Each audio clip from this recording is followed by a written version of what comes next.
mlynedd yn ôl, wnaeth criw ohonom ni o dan arweiniad a chymhelliad Rob Nicholls ymgynnull yn festri Tabernacl Caerdydd i ffurfio Côr Meibion Taf.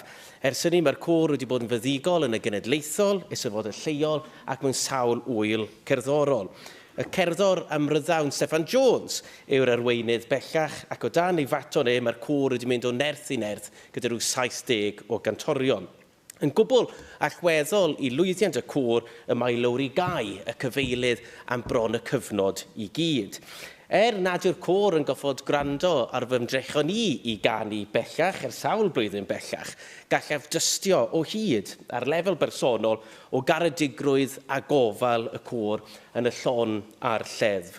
Mae Côr Meibion Taf yn fwy na grŵp dysgu nodau. Mae'n gymdeithas o bobl, o arddegwyr i bensiynwyr.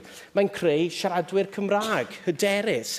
Mae'n yno yn gefn i'w gilydd a'i teuluoedd ac wedi llwyddo cyfnogi llu o elusennau ac achosion da ar draws yr 20 mlynedd diwethaf. Mae Côr Meibion Taf wedi cyfoethogi cerddoriaeth yng Nghymru, ond yn fwy na hynny. Mae wedi cyfoethogi bywydau cannoedd o aelodau, cyn aelodau a'i teuluoedd. Diolch am yr 20 mlynedd Côr Meibion Taf. Llongyfarchiadau i Steff, Lowri a'r boes i gyd ac ymlaen i'r 10 nesaf. Diolch yn fawr.